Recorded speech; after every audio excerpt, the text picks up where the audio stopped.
सर्वप्रथम मैं आज श्री गणेश और माता सरस्वती को प्रणाम करते हुए सभी देशवासियों को श्री कृष्ण जन्माष्टमी की हार्दिक शुभकामनाएं देता हूं।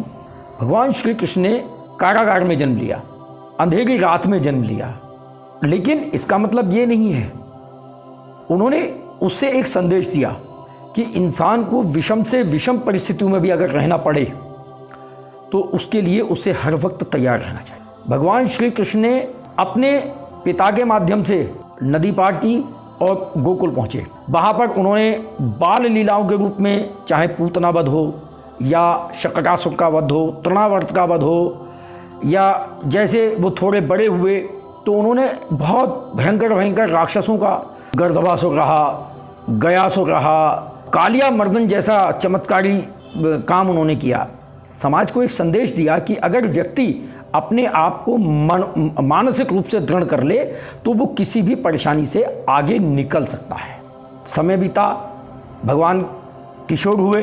किशोर होने के बाद कंस ने एक चाल रच करके उनको मारने के लिए अक्रूर जी जो उसके एक सेना नायक थे उनके माध्यम से बुलवाया और उन्हें पहले तो मल्ल में मारने की कोशिश की, लेकिन जब वो उसमें कामयाब ना हुआ तो उसने स्वयं उन पर हमला किया। लेकिन भगवान कृष्ण ने उसको अपने मुष्टि प्रहार से मार करके उसकी जीवन की यही लीला समाप्त कर दी।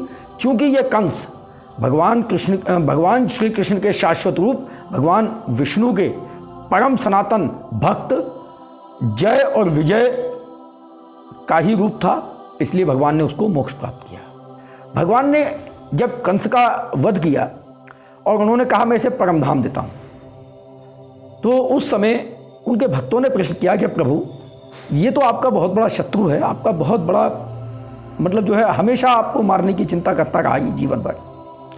तो बोले इसीलिए तो इसने जीवन भर मेरा स्मरण किया और मेरा ये संकल्प है कि मुझे जो भक्त जिस भाव से ध्याएगा मैं उसे उसी रूप में प्राप्त होऊंगा। इसने मुझे शत्रु भाव से पाया, ध्याया, इसलिए इसने मुझे शत्रु भाव से ही पाया। भगवान श्री कृष्ण ने संसार को यह संदेश दिया कि इस संसार में जो आपको जिस भाव से मिले आप उसी भाव से उससे मिलें, कभी भी भेदभाव ना करें। भगवान ने कंस का वध किया तो निश्चित रूप से कंस के जो परिवारी लोग थे, कंस के श्वसुर जरासंध ने मथुरा पर बार बार आक्रमण किए। उसका सिर्फ एक लक्ष्य था कि कृष्ण मुझे मिल जाए। तो भगवान कृष्ण ने सिर्फ इसलिए, आज होता क्या है कि जरा जरा से झगड़े को हम इशू बना लेते हैं, बहुत छोटे छोटे झगड़ों को हम मतलब एक ऐसा रूप देते हैं जो बहुत ही भयावह रूप धारण कर लेता है। परिवार के परिवार तबाह हो जाते हैं, राज्यों के राज्य तबाह हो जाते हैं।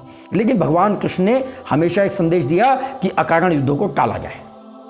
इसीलिए जब जरासंध बार बार हमले करता रहा तो उन्होंने मथुरा भूमि को छोड़ दिया और जाकर के गुजरात में जाकर के उन्होंने द्वारका नाम का समुद्र के बीच एक द्वीप बसाया और वहाँ पर अपने अखंड राज्य की स्थापना की।